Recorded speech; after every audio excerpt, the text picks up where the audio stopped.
Tuhan pasti menuntun kita pada rumput hijau air tenang. Makanya jangan memberontak kalau Tuhan membimbing kita ke jalan yang benar. Jalan menuju rumput hijau air tenang itu adalah jalan yang benar dulu. Kalau Tuhan kasih kita perintah sesusah apapun, lakukanlah. Karena di balik itu ada kemuliaannya. Sekalipun kita harus pikul salib misalnya,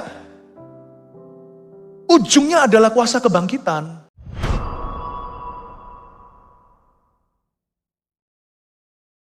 Kesetiaanmu tiada tandingannya dalam hidup kami. Kalau bukan kesetiaanmu kami tidak ada di sini. Jangankan anak cucu kami melayani, kami pun sudah puntung dari dulu. Karena engkau terus menerus rescue.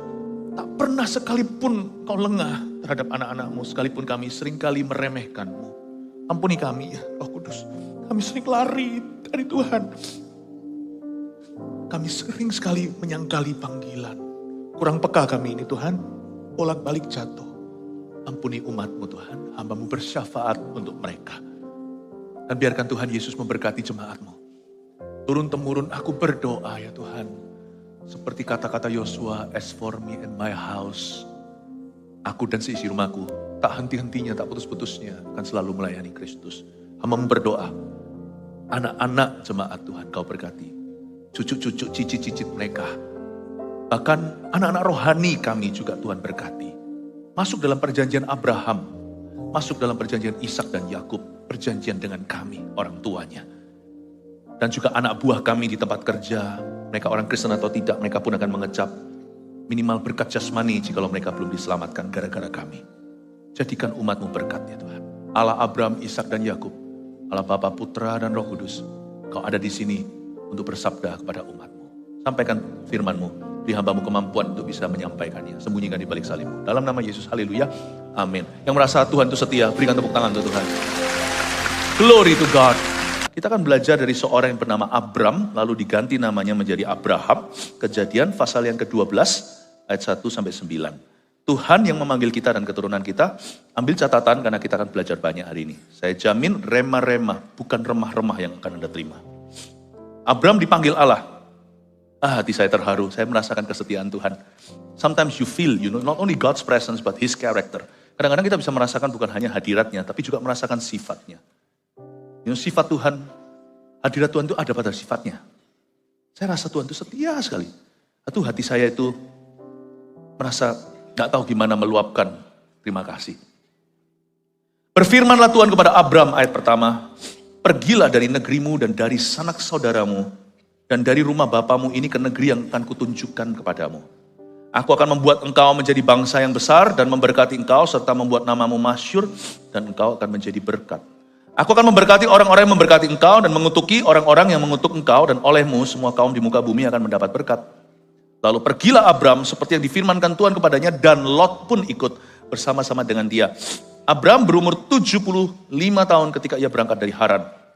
Abram membawa Sarai istrinya dan Lot anak saudaranya dan segala harta benda yang didapat mereka dan orang-orang yang diperoleh mereka di Haran. Mereka berangkat ke tanah Kanaan lalu sampai di situ.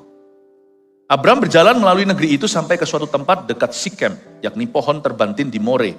Waktu itu orang Kanaan diam di negeri itu. Ketika Tuhan menampakkan diri kepada Abram dan berfirman, aku akan memberikan negeri ini kepada keturunanmu. Maka didirikannya di situ mezbah bagi Tuhan yang telah menampakkan diri kepadanya. Kemudian ia pindah dari situ ke pegunungan sebelah timur Betel. Ia memasang kemahnya dengan Betel di sebelah barat dan Ai di sebelah timur.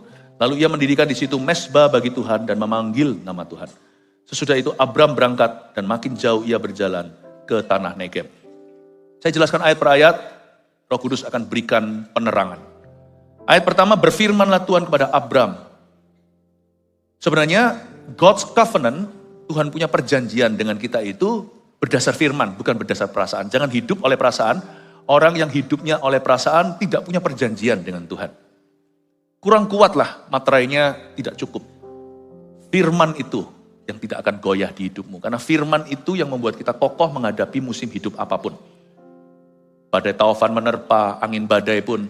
Kalau kita bangun rumah kita, bisnis kita, hubungan-hubungan kita, our relationships, pernikahan kita, parenting kita, hubungan kita dengan anak, masa depan keluarga kita, cita-cita kita, dan pelayanan di atas dasar firman Tuhan yang tertulis, dan firman Tuhan yang diwahyukan, hidup kita kuat. You are stronger than you think, than you feel. Anda lebih kuat daripada yang Anda kira dan rasakan. Kadang-kadang kita merasa lemah, tapi semua setan di neraka tahu bahwa Anda jauh lebih kuat daripada yang Anda rasa. When the word of God is found in your life, kalau firman Tuhan ditemukan dalam hidup kita, perahumu tidak akan tenggelam sekalipun bisa dipontang-pantingkan oleh badai. Berfirmanlah Tuhan kepada Abram dalam permulaan segala sesuatu. Apa-apa itu cari firman dulu. Makanya hari Minggu, sabatnya orang Kristen, kalau sabat orang Yahudi Sabtu, di perjanjian baru, Tuhan ajari kita bagaimana membuat Tuhan yang terdahulu. Hari Minggu, kebaktian pertama orang Kristen itu pas hari Paskah, waktu mereka kumpul bersama-sama cuma 12 orang, itu disebut sebagai hari pertama minggu itu. Sunday is day number 1. Makanya itu jangan mulai minggu tanpa beribadah dulu. Kita nggak datang ke gereja karena lihat pengkhotbahnya, karena lihat praise and worship-nya. Kita datang ke gereja dengan mentalitas kita butuh Tuhan, hadiratnya, dan butuh firman. Saya nggak berani jalani hari kedua minggu ini, yaitu hari Senin besok hari, tanpa cari Tuhan dulu pertama-tama minggu ini. Bagaimana dengan AO Gears Voltage? Sabtu itu extensionnya, karena minggu sudah penuh ibadah kita, hari Sabtu anggaplah itu adalah extension atau kepanjangannya. Saya tetap menganggap hari Sabtu kita, mulai weekend services kita di gereja kita di mana-mana, hari Sabtu itu hari anak-anak muda, hari anak kecil, itu sebagai hari pertama bagi mereka. Konsep ibadah adalah datang cari firman, peduli amat siapa pengkhotbahnya. Tapi kalau gembala sidang sendiri biasanya memberi esensial, makanan yang diberikan, firman yang diberikan itu esensi. Makanya saya tidak bisa apapun terjadi, pokoknya minggu pertama, pokoknya minggu-minggu awal, sebulan sekali, 2 kali saya mesti khotbah di sini, memberi makan pada domba-domba, karena domba mendengar suara gembalanya. Kristus mau berbicara dalam hidupmu, berfirmanlah Tuhan kepada Abram. Tapi saya jelaskan dulu, Tuhan kan berfirman gini, pergilah dari negerimu dan dari sanak saudaramu, dan dari rumah bapamu ini ke negeri yang akan kutunjukkan kepadamu. Ini firman kedua bagi Abram. Firman ke-1 waktu dia masih ada di Ur Kasdim. Jangan bingung ya, Abram itu tanah kelahirannya adalah Ur Kasdim. Di situ juga dia dibesarkan. Lalu Abram dari Ur Kasdim mendengar firman Tuhan. Keluarlah dari negerimu dan dari sanak saudaramu, pergilah kepada negeri yang akan kutunjukkan kepadamu. Tidak ketemu di kitab Kejadian, tetapi kita juga dapat paralelnya di Kisah Para Rasul pasal 7, nggak usah dibuka, khotbah Stefanus, martir pertama perjanjian baru. Di situ Stefanus berkhotbah begini, dan bukankah bapak kita, bapak nenek moyang kita, bapak iman kita itu mendapatkan penampakan Tuhan waktu masih di Ur Kasdim, dan dapat firman begini, keluarlah dari negeri tanah kelahiranmu, dan keluarlah dari sanak saudaramu, pergilah ke tempat yang akan kutunjukkan kepadamu. Hari itu pertama kali Abram menerima janji di kampung halamannya. Tapi Abram langsung taat? Tidak. Abraham masih setengah-setengah. Mungkin dia masih baru kenal Tuhan. Maka Abraham, karena keluarga besarnya itu imigrasi, maka papanya Abraham ini papanya, membawa seluruh keluarganya itu pergi ke Haran. Jadi Ur Kasdim itu di daerah Irak, Iran. Dia turun ke Haran, lebih dekat ke Israel hari ini, tempat tanah perjanjian. Dan Abraham pergi ke Haran, tinggal bertahun-tahun lamanya sampai papanya mati. Baru setelah itu, pasal 12 ayat 1, berfirmanlah Tuhan lagi. Firman yang sama kepada Abram, pergilah dari negerimu dan dari sanak saudaramu, dan dari rumah bapamu, ke negeri yang akan kutunjukkan kepadamu. Kalau Anda baca firmannya nggak beda, tapi diulangi sama Tuhan. Mari kita buat goal tahun 2024, dan setiap tahun tentunya, kalau Tuhan tidak perlu berfirman 2 kali, baru aku melaku, bahasa Jawanya, bahasa Indonesia, melakukan. Don't let him speak twice. Baru setelah itu kita berkata, ya Tuhan, aku akan mengikuti instruksimu. Karena kalau itu terjadi berarti kita rugi waktu. Abram pada waktu Tuhan bicara di Ur Kasdim dan waktu Tuhan ulangi di pasal 12 ayat 1 di Haran. Transit kok puluhan tahun itu ngapain? Transit itu kalau di pesawat, kalau kita pergi kemana, transit di kota apa, transit di Dubai misalnya, mau ke Israel. transit di Hong Kong, yang naik, yang mau pergi ke Amerika. Masa ada transit sampai puluhan tahun? Transit itu paling bunyinya jam. Delay 18 jam aja orang udah muring-muring. Kok bisa orang ini tahan setengah langkah dengan Tuhan? Kok banyak orang Kristen tuh bisa separuh-separuh dengan Roh Kudus? Kok bisa setengah-setengah ketaatan? I don't understand. Bukan berarti saya sok suci. Tapi kita rugi waktu. Kalau Tuhan bicara lagi, itu biasanya waktu sudah lewat. Tuhan itu tidak seperti yang kita kira. Dia itu latah, dikit-dikit ngomong-ngomong. Pernahkah kita itu, mungkin kita merasa guru kita cerewet, atau mungkin kita ngerasa guru les kita. Mungkin kita bahkan merasa orang tua kita cerewet. Tuhan tuh gak seperti itu. Tuhan tuh luar biasa berwibawa. Gak seperti manusia pada lumrahnya. Tuhan kalau bicara itu titah. Gak ada raja yang mengulang-ulang instruksi, itu gak ada. Jadi kalau Tuhan bicara, please take it seriously. Because the next time He speaks to you, probably 10 years later. 10 years later, masih tetap di tempat. Tuhan kalau ngomong, jika diulang, itu biasanya sudah ada waktu yang cukup lama. Tuhan itu gak gini loh. Gak seperti kita kalau setelah ngomong, gak jadi. Sorry, kilaf. Tuhan tuh gak begitu. Tuhan tuh maha tahu. Dan Tuhan kalau sekali bertitah, tidak akan kembali sia-sia. Artinya sekali dilepaskan, diluncurkan dari mulutnya, Tuhan tidak ganggu engkau dan aku lagi. Tuhan akan serahkan kunci itu di tangan kita. Dia sudah berfirman, berarti sekarang bola sudah di tangan. Sekarang di pihak kita mau taat atau tidak.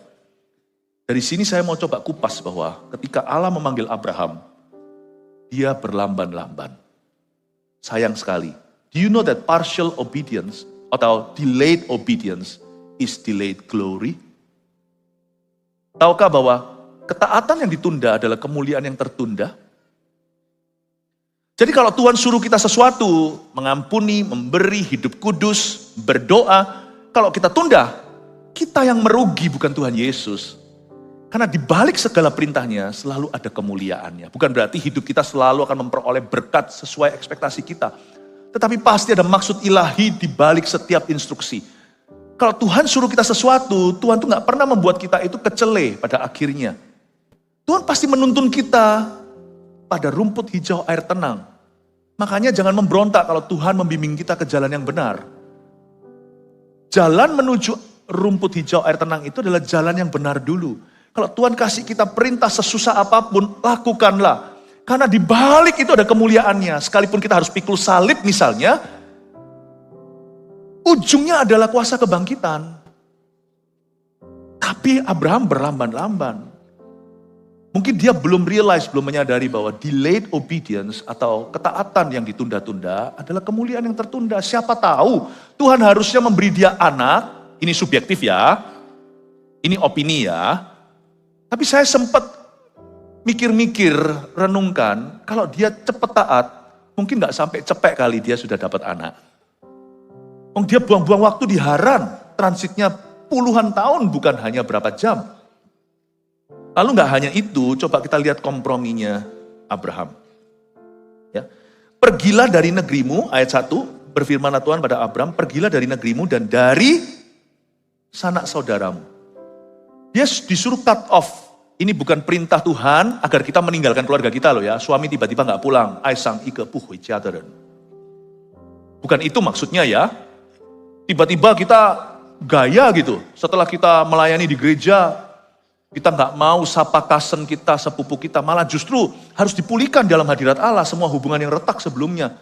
Bukan ya, ini ayat bukan untuk meninggalkan family atau meninggalkan keluarga kita. Tetapi Abraham diberi perintah instruksi yang sangat jelas sekali. Kamu bukan hanya pergi dari negeri secara geografi, tapi kamu juga harus pergi dari sanak saudaramu. You must leave your family. Jelas sekali. Dan dari rumah bapakmu. Ke negeri akan kutunjukkan kepadamu brand new atau grace baru. Ngapain bawa Lot? Kurang jelas kah Tuhan? Bukan hanya dia delay, dia tunda, tapi dia taati setengah. Tunda itu bicara soal waktu, mengulur-ulur waktu. Tapi setengah itu bicara ketidakseriusan. Tidak ada tekad bulat. Tidak ada niat untuk menyelesaikan instruksi itu secara penuh. Segini aja cukup menurut aku. Tuhan gak minta kita jadi orang baik. Tuhan minta kita jadi orang benar. Apa yang kau anggap baik gak tentu benar di mata Tuhan. Terus gak usah fanatik lah. Gini aja lah jadi jemaat. Kan sudah oke. Menurut siapa? Kalau menurut Tuhan, kasih karunia yang dianugerahkan kepadamu menjadi sia-sia. Pokoknya aku gak berbuat jahat sama orang. Udah. Gak usah lah. Aku disuruh memberitakan Injil segala. Di mata Tuhan. Orang begitu egois. Wong kelihatan orang mau mati masuk neraka, kita diam saja, sedangkan kita sendiri loh minta diselamatkan. Kita tahu bahwa hanya melalui Yesus dosa kita diampuni. Menurut kita gak merugikan orang lain. Tapi orang lain yang kita rugikan tiada lain, yaitu Kristus sendiri yang kau kecap, yang kau nikmati, tapi kau simpan bagi dirimu sendiri. Tidak pernah mau berbagi. Coba bayangkan, menurut siapa baik itu? Menurut Abraham, gak apa-apa, aku akan bawa Lot bersama dengan aku. Kalau aku disuruh meninggalkan rumah bapakku, ya aku bawalah rumah bapakku ke Kanaan. Gak serius sama Tuhan. Ya tapi gak apa-apalah, dia masih namanya Abram, bukan Abraham. Ini masih setengah-setengah hidup lama, awal-awal dia kenal Tuhan. Tapi berapa tahun kita sudah jadi orang Kristen? Kok gak pernah serius dengan Tuhan Yesus? Pergilah dari negerimu dan dari sanak saudaramu, dari rumah bapamu ke negeri yang akan kutunjukkan kepadamu. Mungkin Abraham itu merasa kasihan sama kemenakannya. Karena Lot itu ditinggal mati oleh ayahnya di usia yang cukup belia. Abraham itu merasa turut bertanggung jawab untuk mengadopsinya. Jadi setelah papanya Abraham mati di Haran, Abraham dapat firman, sekarang kamu pergi dari negerimu dan dari sanak saudaramu. Tinggalkan rumah bapakmu. Apalagi sekarang ayahnya sudah meninggal. Ngotot bawa Lot. Terbukti nanti bahwa Lot itu berujung alot. Orang Jawa bilang begitu. Alot itu artinya menjadi masalah. Gini ya Bapak Ibu Saudara, apa yang Tuhan suruh kita tinggalkan jangan sayangkan. Tidak boleh ada satu berhala di dalam kehidupan kita namanya sungkan sama orang. When God says leave, then you leave. When God says go, then you go. When God says come, then you come. Jangan kasihani apa yang Tuhan katakan tinggalkan. Berapa banyak di antara kita setengah-setengah sama Tuhan Yesus, kita itu Kristen tapi kita juga masih menganut kepercayaan nenek moyang. Karena kita merasa durhaka gitu kalau aku tidak doakan orang yang sudah mati. Padahal kita sudah tahu kebenaran bahwa orang mati didoakan juga percuma. Ketemunya bukan arwahnya, ketemunya adalah roh yang suka keliaran di tempat-tempat kematian. Kita tanpa sadari kita sedang masuk di dalam situasi okultisme. Padahal Tuhan sudah berbicara. Tuhan sudah berbicara. Kasihilah Tuhan Allahmu dengan segenap hatimu. Lebih dari segala sesuatu dan semua orang. Gak pernah kok Tuhan itu suruh kita melakukan perintahnya itu berujung durhaka, itu gak pernah. Malah justru diberkatilah orang yang taat pada Tuhan. Kadang-kadang juga ada pertemanan yang mendatangkan sungkan. Tapi Tuhan sudah, jangankan Tuhan, gak usah Tuhan lah. Keluarga Anda pun sudah memperingatkan. Gak baik loh temanmu ini, gak baik loh temanmu. Tapi kita sungkan. Kita takut mengecewakan orang. Kelihatannya baik nih hati kita, tetapi itu menunjukkan siapa yang menjadi Tuhan. Karena kita sungkan meninggalkan orang tertentu yang merupakan pergaulan buruk bagi kita. Janganlah pakai alasan aku mau bawa dia ke Tuhan, buktinya loh kita yang dibawa sama dia. Kita harus realistis, gak usah pakai iman dulu, pakai common sense, pakai pengetahuan umum. Orang-orang sekeliling kita aja tahu bahwa pergaulanmu itu buruk dan menyeretmu pada kebiasaan-kebiasaan yang tidak baik. Gara-gara itu, gara-gara hubungan ini, hidup kita semakin jauh dengan Tuhan. Udahlah, kita gak boleh sok kuat. Kalau belum kuat mengangkat beban dosa segede itu, jangan kita jadi pahlawan. Lari dulu dari Babel, keluar dari Babilonia. Tapi kita gak mau, kita enggan. Kenapa? Karena kita sungkan. Nanti kalau kita mengecewakan orang gimana? Tidak takutkah kita mengecewakan Tuhan? Bukankah kita seharusnya lebih khawatir mengecewakan Dia yang memegang kunci hidup dan mati setiap manusia termasuk diri kita? Saya bertanya dalam ayat 1 ini, kenapa bawa Lot? Kenapa bawa Lot? Kenapa kasihan yang Tuhan suruh tinggalkan? Nanti Abraham belajar pil pahitnya pada waktu soal Hagar. Waktu Sarah agak sedikit kurang cengli. Kadang-kadang pria dan wanita gak bisa saling ngerti. Perempuan punya cara berpikir sendiri, bukan berarti tidak logis. Logikanya laki-laki dan wanita itu beda. Hagar yang kasih ya Sarah. Setelah nanti sudah punya anak namanya Ismail. Ismail bully atau pengaruh yang enggak terhadap putra putra mahkota, yaitu Ishak. Si Sarah marah-marah sama Abraham. Lalu berkata, usir aja itu. Tapi Tuhan berkata, ikuti permintaan istrimu. Dan Abraham harus tega kasih dia satu kandil air. Suruh dia pergi dengan anak kandungnya sendiri sekalipun bukan dari Sarah. Sekalipun istrinya ini adalah hambanya Sarah, seorang budak keturunan Mesir. Hari itu Tuhan setuju dengan Sarah. You harus tega. Kamu harus tega. It's none of your business, bukan urusanmu. Waktu disuruh pergi, sungguhan hengkang kaki. Disitulah Abraham putus hubungan. Si Ismail memang hampir mati kehausan.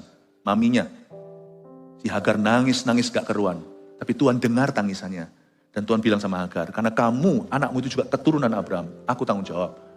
Abraham tidak aku korbankan, apalagi Ishak. Udah selesai dengan kalian, karena ini hubungan dari awal sudah dosa. Tapi aku itu cengli, aku adalah Allah yang fair. Karena kamu juga keturunan Abraham, darimu akan keluar 12 raja-raja. Anak ini tidak akan mati, anak ini justru akan survive di padang belantara. Bukankah Ismail menjadi pemanah yang mahir? Bukankah Ismail itu di padang gurun, tapi dia jadi penguasa di sana? Tuhan memberi dia kekebalan tubuh, menahan panas terik matahari dan kekeringan dehidrasi seperti itu. Kalau kita mungkin sudah mati kehilangan cairan, tapi dia bisa survive di situ. Tuhan itu baik. He will be responsible. Dia bakal akan bertanggung jawab atas kesalahan kita. Asal kita mau bertobat dari kesalahan itu dan jangan jadi Tuhan. Kalau Tuhan berkata leave, pergi. Kalau Tuhan berkata jangan bawa sanak saudara, jangan bawa siapa-siapa. Kita bawa, ujungnya petaka. Bukankah Lot akhirnya tetap tidak bisa dipertahankan? Abraham diajari untuk menjadi orang beriman. Orang beriman itu bukan cuma iman nih. Kadang-kadang orang beriman itu harus tega untuk sesuatu yang Tuhan berkata, buang! Kalau Tuhan berkata, hengkang! It takes faith, you know. Iman itu bukan cuma dapat janji. Iman itu juga menghargai larangan Tuhan. Ayat 2, aku akan membuat engkau menjadi bangsa yang besar, janji Tuhan. Dan memberkati engkau, serta membuat namamu masyhur, dan engkau akan menjadi berkat. Tuhan yang memanggil kita adalah Tuhan yang memanggil Abraham. Dan Tuhan berkata sama Abram, waktu namanya dulu masih Abram, dia berkata, kamu akan jadi bangsa besar, percayalah. Aku akan memberkati engkau serta membuat namamu masyhur. Memang betul, di dalam 3 agama yang ada di dunia ini, yaitu agama Yahudi, agama Muslim, dan agama Kristen, nama Abram yang paling besar. Kok bisa? Yakub sudah Yahudi dan Kristen only. Karena dia adalah Israel. Nanti turun semuanya. Yesus hanya diterima oleh orang Kristiani. Di luar itu dia hanya nabi, atau bahkan Yahudi dia hanya tukang kayu. Kalau bicara bukan nama yang menyelamatkan kita ya, di bawah kolong langit tidak ada nama lain yang bisa menyelamatkan kecuali nama Yesus Putra Allah. Tapi di dalam nama agama, hanya ada satu nama yang paling masyhur. 3 menerimanya dan menganggapnya Bapak Iman. Abraham. Janji Tuhan sampai ribuan tahun kemudian digenapi yang Tuhan pernah ucapkan kepada seorang manusia biasa namanya Abraham. I want you to see when God calls you, He's faithful. Kalau Allah memanggilmu, Dia pasti akan setia. Sekalipun kita blunder pun, Tuhan masih menunjukkan kesetiaan. Sekalipun ada konsekuensinya, itu Abraham rasa disobek waktu Ismail pergi. Bolehlah dia anaknya Hagar, anak seorang budak. Tapi bagi Abraham, dia anak pertama loh. Pertama kali Abraham tuh merasakan thrill, adrenalin jadi papa, terus gendong baby, itu bukan Ishak. Itu Ismail. Kalau kita nggak taat itu kita yang sakit, bukan Tuhan.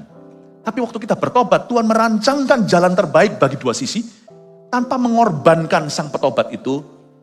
Ada satu titik, ada satu boundary atau ada satu perbatasan, di situ Tuhan tidak kasih dia visa untuk lampaui batas-batas itu. Tuhan akan bilang, cukup tugasmu, kasih dia kandil air, let them go. Sisanya urusanku. Bertobat itu gak boleh mikirkan sampai ujung. Bertobat itu mikirkan hubungan kita dengan Tuhan dan apa yang benar kita lakukan.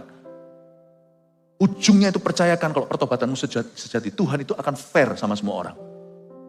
Amin Bapak Ibu Saudara. Di sini banyak orang Kristen tidak bisa sungguh-sungguh mengikut Tuhan.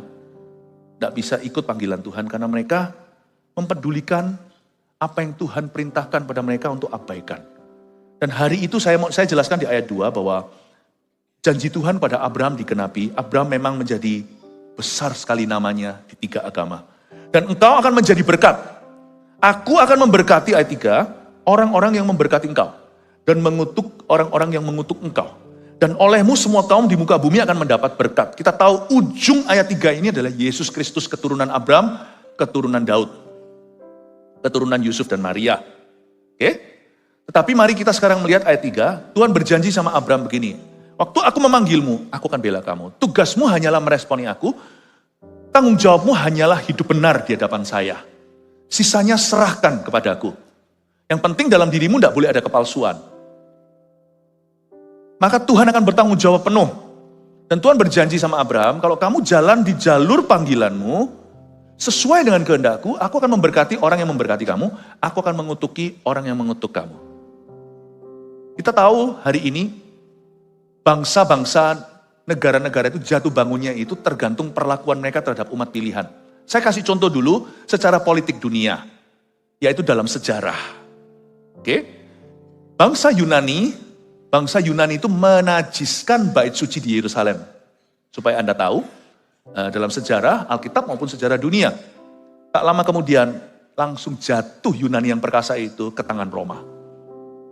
Dan Itali pun akhirnya hancur lebur, sekalipun mereka dulu itu menjadi superpower, di zaman Yesus itu, kerajaan Roma itu mendunia, cuman gak sampai ke Asia sana, yaitu Asianya kita. Kerajaan Roma jatuh begitu aja, setelah mereka menganiaya Kristen Yahudi, yaitu gereja mula-mula. Kita tahu Petrus pun dibunuh atas titah Kaisar Nero. Kaisar gila itu yang membakar Roma, ini dalam sejarah. Dia membakar seluruh Roma karena dia itu paranoid. Banyak orang yang mati di tangannya termasuk kerabatnya sendiri karena dia takut nanti dikudeta. Dan dia bakar seluruh Roma, ini kaisar gila. Lalu setelah itu salahkan orang Kristen, sehingga orang Kristen dianiaya oleh orang-orang Romawi. Orang-orang Itali zaman Paulus itu benci sama Kristianiti. Supaya Anda tahu bahwa jatuh bangunnya bangsa itu tergantung cara mereka memperlakukan Israel. Lalu habis itu Spanyol, Polandia, apalagi Jerman. Mereka itu membantai orang-orang Yahudi. World War II atau Perang Dunia Kedua. Anda tahu apa yang terjadi setelah itu? Jerman pun split jadi 2. Baru terakhir-terakhir ini dalam dunia modern mereka menjadi satu lagi alias Germany. Dulu ada East Germany, West Germany, Jerman Timur, Jerman Barat. Dan Anda tahu Hitler kalau bukan karena kebenciannya sama Yahudi, mungkin dia sudah menang perang luar biasa lewat strategi Blitzkrieg-nya, yaitu udara bom langsung habis itu tentara daratnya tidak lama kemudian sudah bermunculan dan berada di setiap pelosok-pelosok negeri yang dibom itu. Tapi gara-gara dia membuat Holocaust itu, dia jatuh.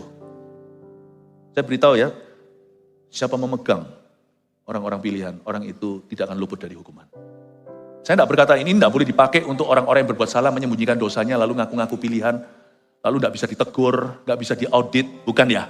Bukan. Tapi orang benar. Lalu nggak cuma itu saja, Inggris itu menjadi perkasa ketika tahun 48 mereka itu berjasa untuk menggenapi salah satu nubuatan penting di peta dunia, yaitu Israel menjadi sebuah state, menjadi sebuah negara berdikari. 1948 Israel berdiri, lalu habis itu tetangga-tetangganya semuanya itu termasuk Yordania yang waktu itu masih musuhan, semua yang perbatasan kiri kanan itu semua bangsa-bangsa seperti di zaman Alkitab. Mereka berperang 5 negara lawan Israel dan dikalahkan dalam waktu sebentar. 1948 yang sangat-sangat berjasa berdirinya Israel sebagai negara, bukan hanya sebagai umat. Itu adalah Inggris, kerajaan Inggris. Tapi Inggris tak lama setelah itu putus hubungan dengan Israel dan kehilangan hampir semua empire-nya. Dulu yang namanya India itu British India. Commonwealth hari ini Australia masih, Kanada. Masih mereka menyanyi dengan kata-kata queen di dalamnya, dengan ratu. Tapi Inggris semakin begini. Dan yang mengangkat pada waktu itu, mengangkat Israel, yang membantu ketika World War II, setelah itu maksudnya, bukan World War II, setelah itu adalah Amerika, dan Amerika diangkat oleh Tuhan. Tapi sekarang coba lihatlah. Saya tidak ngomong ini berarti kita itu terus pro Israel, bukan. Nggak usah ikut politik praktisnya. Tapi saya ingin menunjukkan bahwa Allah bahkan setia pada keturunan jasmani Abraham. Makanya saya tidak mau kuepangkan anak saya kemana-mana. Anakku, cuma satu Allah yang terbukti. ribuan generasi. Abram hitunglah, tarik lagi lebih jauh dari Abram ke Nuh sekalian. Nuh, Sem Ham Yafet anaknya. Keluar dari Batra setelah punah seluruh bumi manusianya. Sem itu turun, Abram, turun. Daud, Yesus.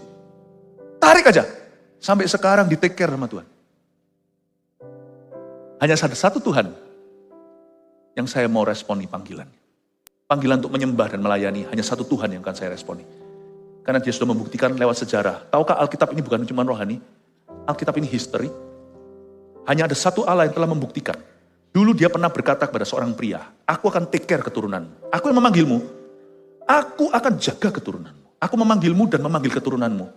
Dan ribuan tahun kemudian, sampai hari ini, bangsa kecil seperti ini tinggal dipites saja seperti kutu di Timur Tengah.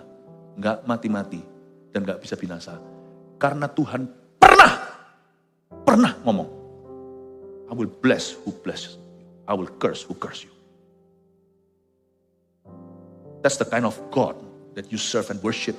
If He speaks, Dia nggak akan tarik kembali kata-katanya. Sama Tuhan itu, jangan perlakukan dia seperti anak kecil. Aku kecewa sama Tuhan, aduh itu bahasa kanak-kanak.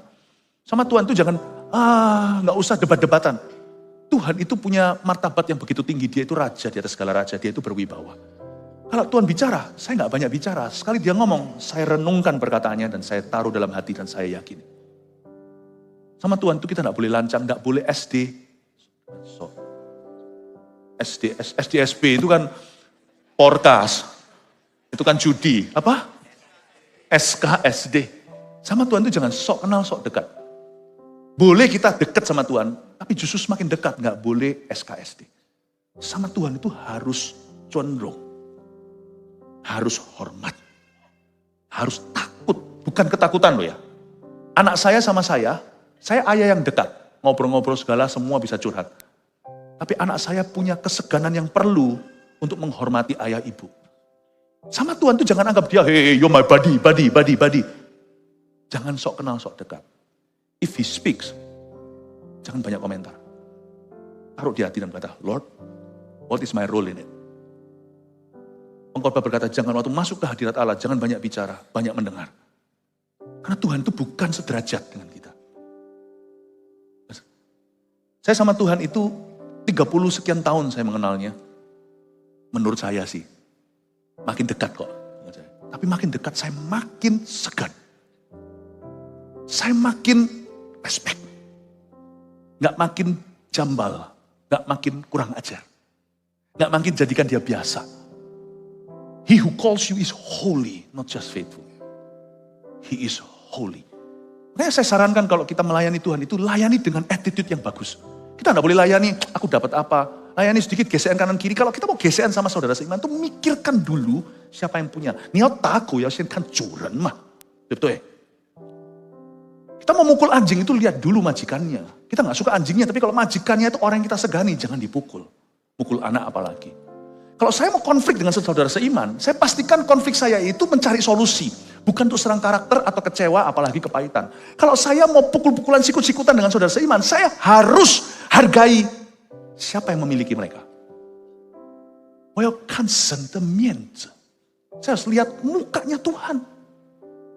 Harus perhitungkan wajahnya.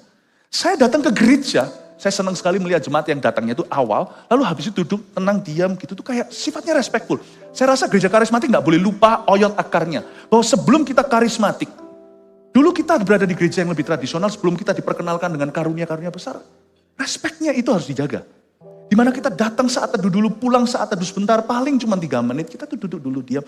Kita yang nunggu Tuhan. Ini bukan show, kita beli tiketnya. Bukan Tuhan yang tunggu kita. Coba bayangkan kalau Tuhan ada di ruangan ini, tiba-tiba lihat, masih masuk di tengah firman. Meskipun saya tidak akan pernah tegur, hei yang sana, kenapa jalan? Saya nggak akan begitu. Padahal dia mau ke WC. Jangan sampai kalau saya tegur, nanti ngompol di tempat. Saya dengar anak nangis pun nggak apa-apa, namanya rumah Tuhan itu keluarga. Tapi saya jelaskan, di dalam diri kita, harus ada rasa segan. God who calls us is holy. Is glorious. Di dalam ruangan ini ada mata yang melihat. Dan dia melihat sikap hati kita. Saya sarankan jemaat itu datang tepat waktu. Bukan demi praise and worship-nya, pengkorbannya, bukan at all. Hubunganmu dengan Tuhan. Datang itu tunjukkan. Sama orang tua sama kok. Saya nggak berani janjian sama orang tua, lalu orang tua saya nunggu. Sungguhan, meskipun orang tua pasti nunggu. Terus tiba-tiba kita datang, papa mama sudah di sana 45 menit atau setengah jam. Gak baik. Kalau kita janji sama orang tua, makan restoran, sinci atau bukan. Kita yang datang tunggu mereka. I think kalau kita memperlakukan Tuhan seperti itu, Tuhan tuh akan lihat. Yang penting bukan hatinya. Karena dari buahnya kita ketahuan apa isi hati kita. Amin Bapak Ibu Saudara. Saya jelaskan pada Anda, menunjukkan bahwa betapa holy-nya Tuhan. Nah, kembali lagi ke sini ya. Dan sekarang kita lihat ayat 4. Lalu pergilah Abram seperti yang difirmankan Tuhan kepadanya. Dan Lot pun ikut bersama-sama dengan dia. Abram berumur 75 tahun ketika ia berangkat dari Haran. Dia sudah kehabisan waktu berharga. Waktu dia pergi dari Haran, 75 tahun usianya. Lalu dia pergi ke tanah Kanaan. Dan dia bawa Lot sayangnya. Kompromi akan berujung petaka. Kita semua tahu pada akhirnya lahirlah Moab dan Amon dari Lot di tanah Kanaan. Lot itu kan jadi masalah. Akhirnya dia pergi berpisah. Setelah berpisah dia ke Sodom Gomora. Kalau Anda dengar ceritanya ya, ini orang bolak-balik ditolong ya bolak-balik kejegur lagi. Memang gak boleh dibawa, apapun yang gak boleh dibawa, Anda bawa, gak akan klop dalam panggilanmu. Oke, kalau gitu saya gak akan bawa suamiku, lu gak boleh. Itu hubungan perjanjian loh suami istri itu. It's covenant with God, gak boleh gampang-gampang cerai. Karena waktu Anda di Holy Matrimony dikawinkan itu di hadapan Tuhan. Salah satu covenantal relationship, hubungan perjanjian itu adalah hubungan pernikahan. Makanya Tuhan berkata di Maleaki, aku gak suka sama kamu. Ngomong gitu sama Israel. Karena kamu gak setia dengan istri masa mudamu. Malah kamu setianya sama istri mudamu. Kamu gak setia sama istri masa mudamu yang turut berjuang dengan kamu. Yang lebih cantik sekarang kamu tinggalkan dia yang sudah lebih tua. Tuhan gak suka hubungan perjanjian. Tapi dengarkan ya. Kalau sesuatu itu pada tempatnya. Dan Tuhan berkata itu tidak memperoleh tempat dalam panggilanku atas hidupmu. Jangan sayangkan. Jangan sayangkan yang Tuhan berkata buang. Entah itu kebiasaan buruk, pergaulan, cara berpikir, apapun juga. Ya, mungkin beberapa orang harus meninggalkan beberapa proyeknya yang tidak direstui Tuhan. Tapi jangan gampang menyerah, dikit-dikit kena rintangan Tuhan tidak serta. Belum. Tapi ini gak bisa diterapkan langsung mentah-mentah. Nanti Roh Kudus harus bawa firman yang saya bagikan ini dan akan jadi aplikasi sendiri-sendiri dalam hidupmu. Lot pun ikut bersama dengan dia, gak dapat tempat. Lot itu ditolong berkali-kali, coba kalau Anda baca. Suatu kali dia, Sodom Gomora itu dikalahkan oleh raja-raja. Perkumpulan raja-raja dan perkumpulan raja-raja perang. Sodom Gomora punya raja-raja kalah. Lot diambil, dikuras semuanya. Lalu habis itu Abraham dengan 300 sekian hamba-hambanya dilatih perang di rumahnya. Pergi berperang lawan raja-raja. Dan bawa Lot kembali. Balik pun gak balik ke Abraham. Lalu kembali ke Sodom Gomora. Lalu cerita berikutnya nanti. Sodom dihukum oleh Allah. Kalau Anda baca ini ya. Lot is a waste of time. Anything, apapun yang Tuhan katakan. Jangan bawa, kau bawa. It will waste your time. Itu akan membuang energimu. Membuang waktu. Membuang potensimu. Membuang kasih karunia. Dan Abraham berumur 70 tahun ketika ia berangkat dari Haran. Abraham membawa Sarai ayat 5 istrinya dan Lot anak saudaranya dan segala harta benda yang didapat mereka dan orang-orang yang diperoleh mereka di Haran. Mereka berangkat ke tanah Kanaan lalu sampai di situ. Nah ayat 5 baru dia taat. Dan saya tunjukkan ya, dia taat ketika dia niat langsung kelihatan berkat. Amazingnya Tuhan itu. Tuhan itu gak bisa ditawar. Gini aja Tuhan ya, sampai sini Tuhan tidak mau tahu. Tapi sekali kita masuk dalam ketaatan, kita masuk dalam perjanjian. Kita lihat ayat 6. Abraham berjalan melalui negeri itu. Masuklah dia ke Kanaan. Sampai ke suatu tempat dekat Sikem. Katakan Sikem. Yakni pohon terbantin di More. Waktu itu orang Kanaan diam di negeri itu. Oh haleluya, akhirnya Abraham niat. Mungkin dia sudah merasa tua, umur 75. Waduh kalau aku tidak melangkah, kapan lagi ya?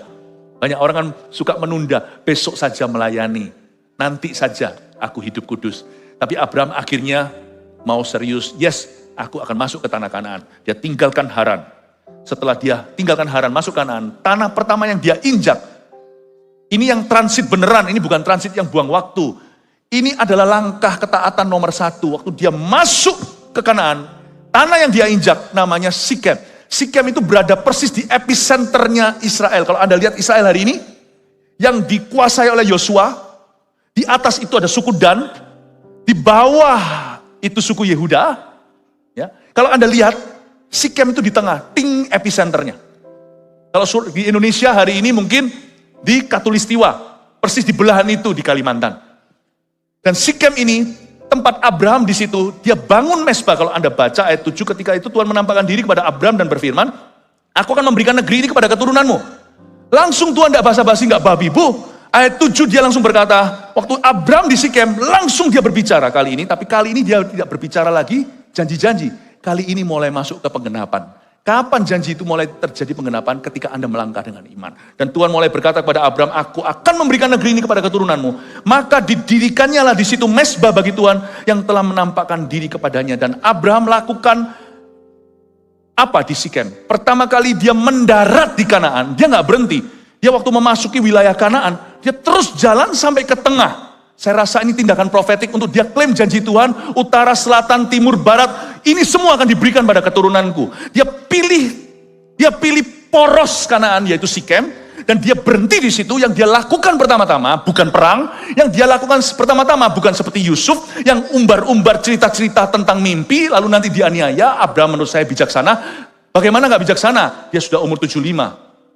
Yang Abraham lakukan langsung ketika dia mendarat di situ adalah bangun mesbah. Karena dia tahu mesbahnya adalah perjanjiannya dengan Tuhan. Oleh karena itu, Allah memberikan Sikem ke Abraham. Gak hanya Sikem saja, Allah memberikan seluruh Kanaan. Sekarang saya tunjukkan ya tentang Sikem ya. Sedikit kasih informasi yang interesting. Sikem kan di tengah Kanaan kan? Tahukah Sikem itu menjadi tempat apa? Gini aja ingat, Yakub setelah Abraham ya, ada cerita-cerita menarik. Sikem jadi apa? Di zaman Yakub, Yusuf, Yosua, Yesus. Yakub, ini menjadi sumur Yakub. Sikem. Nanti cucunya Abraham yang lari gara-gara bertikai dengan kokonya si Esau, nanti akan bangun sumur Yakub. Sumur Yakub itulah yang memberi kelangsungan hidup kepada Israel. Sumur zaman dulu itu, apalagi di perjanjian lama, di Timur Tengah, siapa yang rebut sumur itu berarti ngajak perang. Makanya perebutan sumur itu bisa membuat World War III zaman itu. Karena sumur itu lebih berharga dari emas, perak, permata. Itu air jernih, irigasi semuanya. Dan Yakub mendapatkan berkatnya dari sumur itu. Karena Abraham bangun mesbah ratusan tahun lalu di sana. Allah tidak pernah membiarkan ketaatanmu dinikmati oleh dirimu seorang diri. Tempat di mana dikau taat akan menjadi tempat berkat buat keturunanmu. Menjadi tempat mujizat di kemudian hari. Lalu gak hanya itu, Yusuf mati di Mesir, tulangnya dibawa dan dikubur di Sikem. Yosua, di situ dia membarui janji sebelum Yosua mati. Kata-kata yang terkenal itu loh, as for me and my house, we will serve the Lord. Aku dan seisi rumahku akan melayani Tuhan di Sikem. Yesus nanti ketemu orang Samaria, cikal bakal terjadinya gereja-gereja Samaria. Yang sempat didatangi sama Filipus terjadi kebangunan rohani. Satu kota itu orang lumpuh berjalan, setan-setan teriak. Yesus bicara dengan benih satu, itu biji pertama. Seorang wanita berdosa, 5 cowoknya itu bukan suaminya. Dan murid-muridnya semua cari roti. Waktu kembali Yesus gak mau makan, dia berkata makananku ialah melakukan kehendak Bapa dan menyelesaikan tugasku. Tugas yang diberikan padanya, tugas dia yang mengutus aku. Di sumur itu, di Sikem tempat Abraham membangun mesbah itulah Yesus, Mesias keturunan Abraham kemudian hari duduk di sana dan menyelamatkan satu orang berdosa yang membuka satu kota. Injil pertama kali keluar negeri lah ceritanya. Samaria bukan luar negeri, tapi keluar ras Yahudi. Itu Samaria. Jesus kasih benih.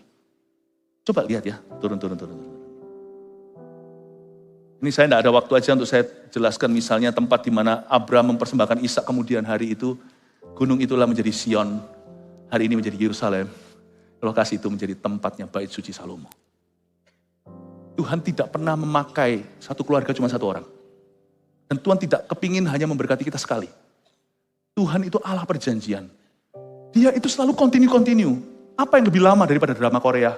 Janji Allah kita. Drama Korea muter, endingnya nggak bagus. Pada zaman pandemi saya pernah nonton 1, 2 gitu. Saya bilang, wah terakhir ini, cuma gitu.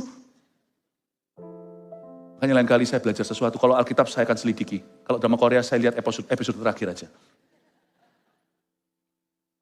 Paham ya? Apa yang lebih lama? Janji Allah. Iya, Tuhan tidak pernah ingin hanya memberkatimu seorang.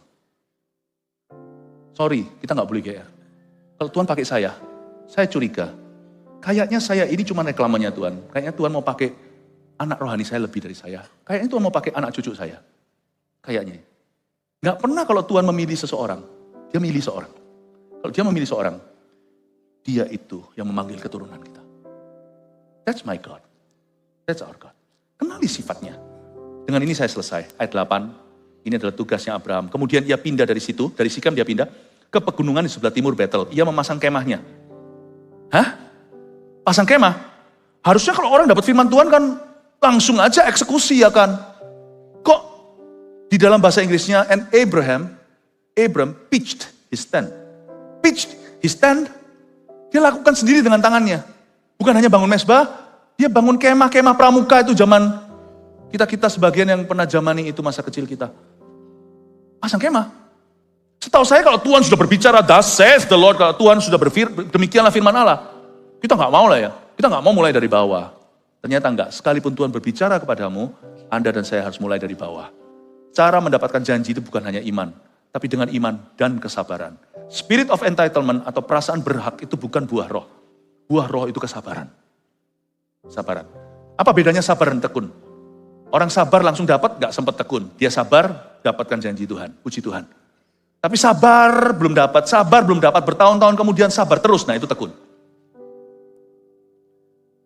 Kita harus sabar. Abraham memasang kemahnya. Dia nggak gaya-gaya seperti anak muda. Tiba-tiba waktu berdoa berkata, ini jodohmu. Lalu habis itu langsung datang, Tuhan berfirman, kamu jodoh. Dia nggak umbar-umbar firman. Abraham diam, dan dia lakukan bagiannya. Sekalipun Tuhan sudah memberikan tanah ini, aku harus bisa menangkan respect-nya people di sini. Kalau Anda baca nanti ya, Abraham bisa dapatkan tanah pertama tempat kuburannya itu nanti di Hebron. Itu lewat negosiasi, belinya itu fair-fairan. Abraham tidak mentang-mentang Tuhan berfirman langsung rampas saja. Hanya karena Tuhan berfirman sesuatu kepadamu, kamu akan menjadi pemimpin di perusahaan ini. Mulailah jadi office boy-nya dulu kalau memang itu pertama kali Anda masuk di level demikian. Jangan kita langsung berlagak bos. Orang gak tahu Tuhan berfirman apa sama dia. Abraham hanya tunjukkan ketekunan dan buah. Tapi kalau Tuhan beserta, apa yang alami yang kita lakukan karena kita percaya. Di balik itu kita didorong oleh nafas ilahi. Kalau Tuhan sudah berfirman dalam hidupmu sekalipun kita tidak perlu ngaku-ngaku, nanti waktu secara natural kita lakukan bagian kita, itu seperti mendapat restu dan ada tangan supranatural yang mendorong kita. So don't worry. Kalau Tuhan bicara kepada Anda, tugasmu adalah perhatikan mesbahmu. Jangan sampai kita itu kalau dicerca orang lalu kita gimana. If God has spoken to you, kalau Tuhan bicara kepada Anda, kalau Allah yang memanggilmu, Anda akan gampang goyang. Orang ngomong apa, kita goyang. Kalau Tuhan bicara apa dalam bisnis Anda, lalu sekarang lihat, pakar ekonomi bilang begini, semua orang takut dan wait and see. If God has spoken to you, kalau Tuhan yang berbicara, riset tidak berjalan di depan. Tapi Roh Kudus yang akan menuntun Anda. Dia memasang kemahnya dengan Betel di sebelah barat dan Ai di sebelah timur. Bukan sih, Ai ya, bukan Ai. Lalu ia mendirikan di situ mesbah bagi Tuhan dan memanggil nama Tuhan. Tidak heran Sikem dipilih. Karena di mana mesbah Tuhan didirikan, di situ Tuhan akan beracara memanggil kita dan keturunan kita. Sesudah itu Abraham berangkat dan makin jauh ia berjalan ke tanah Negeb. 3 poin aja Anda catat sebagai rangkuman review apa yang kita pelajari hari ini. Yang pertama, ketaatan yang ditunda adalah kemuliaan yang tertunda. Tulis itu. Kita pelajari ini. Jadi yang suka menunda ketaatan jangan lagi ya. Rugi. Siapa tahu. Saya tidak mau mendahului firman. Siapa tahu, ini opini ya. Yang tadi firman, ini opini saya. Kalau Abraham tidak mulai melangkah itu umur 75. Siapa tahu dia umur 80 sudah dapat Ishak. 75 dia baru mulai melangkah. Baru masuk Kanaan.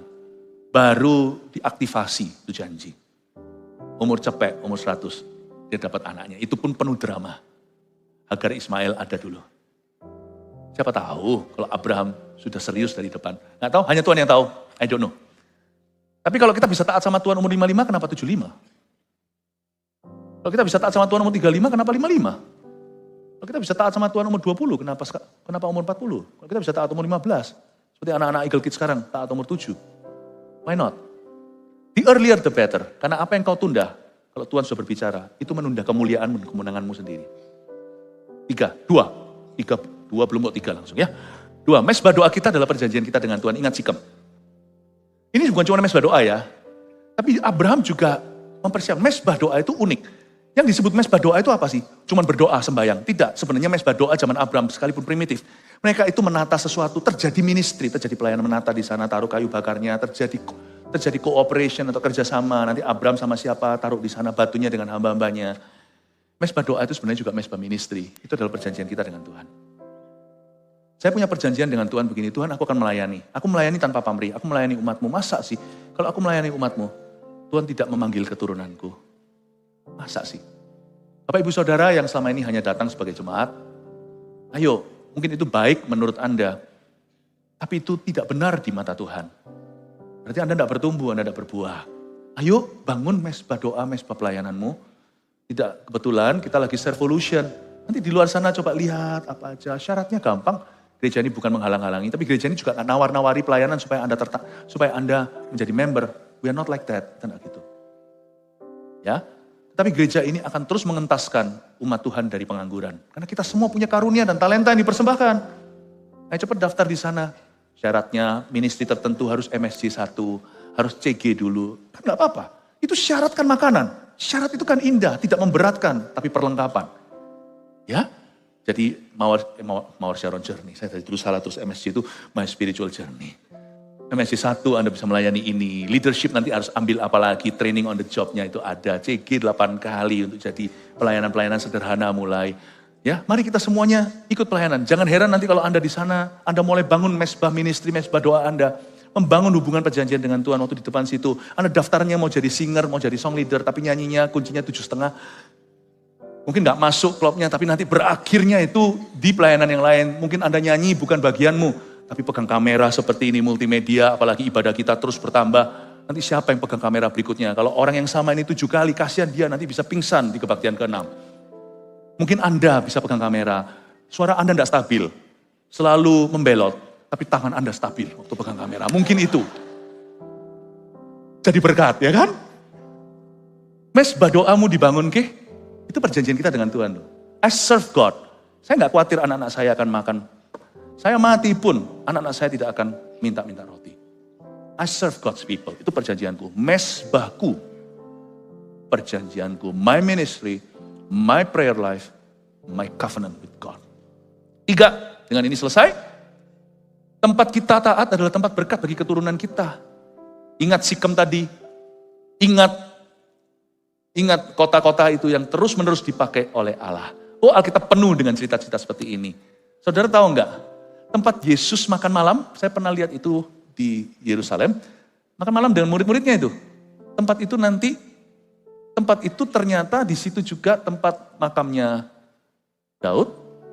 Di tempat sana juga nantinya setelah puluhan hari kemudian, Pentakosta dicurahkan. Saya kalau lihat Tuhan itu ya patronnya jelas.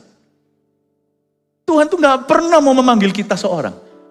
Dia yang memanggil kita, memanggil keturunan kita. Makanya saya janji sama anak-anak saya, papamu nih sampai mati gak akan berhenti melayani maksud Tuhan. Why? Karena itu warisan kalian. Anak tuh kandung, anak rohani, anak buah juga. Selama aku punya perjanjian dengan Tuhan, sekelilingku orang-orang akan diberkati melalui hidupku. Jadilah orang yang punya perjanjian dengan Tuhan. Jangan jadi jemaat Tuhan saja. Sudah lewat itu, di level itu. Anda semua harus punya covenant with God. Mari kita semuanya bangkit berdiri. Kita kasih tepuk tangan untuk Tuhan Yesus.